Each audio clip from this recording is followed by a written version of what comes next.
Okay, so we have this SVG uploaded. It's still registering as a cut and print, okay?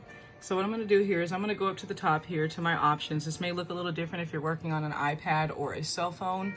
We're looking for our fill, okay? This is our line type that tells us what it is. We're looking for our fill. And right now, it is set up on the original artwork, okay? So if I was to click on here and click on print, it just changed it. This is our original artwork that I could restore, but that's not what I want to do. What I want to do is I'm actually going to change this to a black. That was a brown, excuse me. Okay, so I see this here. What I'm going to do is I'm going to use my my screenshot snipping tool, and I'm going to screenshot snip that. I'm going to save it as autism. And then what I'm going to do is I'm actually going to go over to, I'm going to go to svgcreator.com. Excuse me. Going to go down here to select image. I got to find it now. I think I put it in my pictures. There it is. Convert. It's converting, it's converting, it's converting. Now you're probably asking why I never just converted this from the jump, and I'm gonna tell you why. It's because when I was trying to convert this, because of all the colors, it was separating very differently. It was easier for me to upload it this way. It was the fastest way I knew. So now I'm gonna download this. Okay, so I can see it downloaded. Also, some of the image conversion websites, they don't separate the layers like I want them to. And so oftentimes I want the layers separated and it doesn't do it for me, okay? So here's my file that I just downloaded from svgcreator.com. I can see here the background is deleted. It's a SVG. And it'll tell me my vector image was uploaded, okay? So I'm gonna go ahead and select that and insert it. And you will see here, everything's broken down by layers. When I've gone to those other conversion websites, yes, it converts it to a SVG, but it does not separate the layers for me. And that is a huge thing for me, because if I want to be able to change the colors on this, I want to be able to do so, okay? So I will ungroup this. And once you ungroup this, you are going to have every single little line, everything is going to be separated now, okay?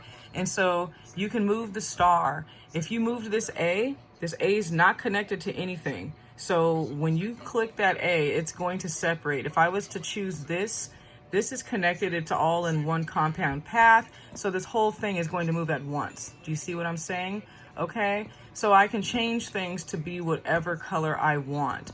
Now, let's go back, because I want to show you how to keep things grouped where you want them. So what I end up doing is I work a lot on my computer. I have an iPad and an iPhone, and I still prefer to use a computer when it comes to designing.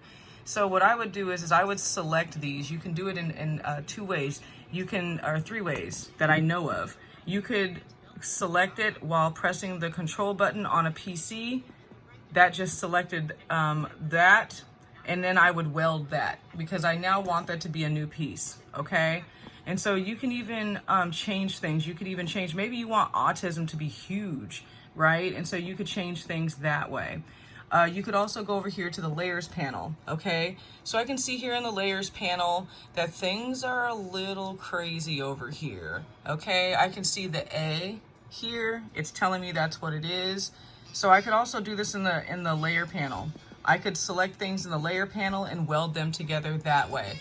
Some people don't want their layers ungrouped. I do.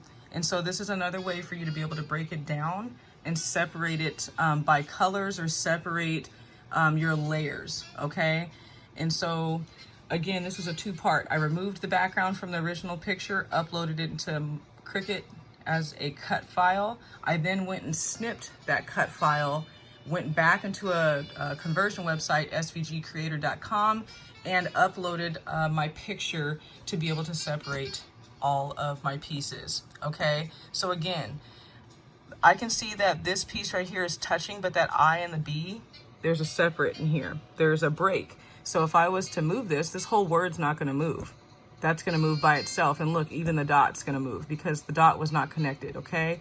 So make sure before you're moving things to make sure to weld them together. And again, I'm going to do it by selecting each piece that I want.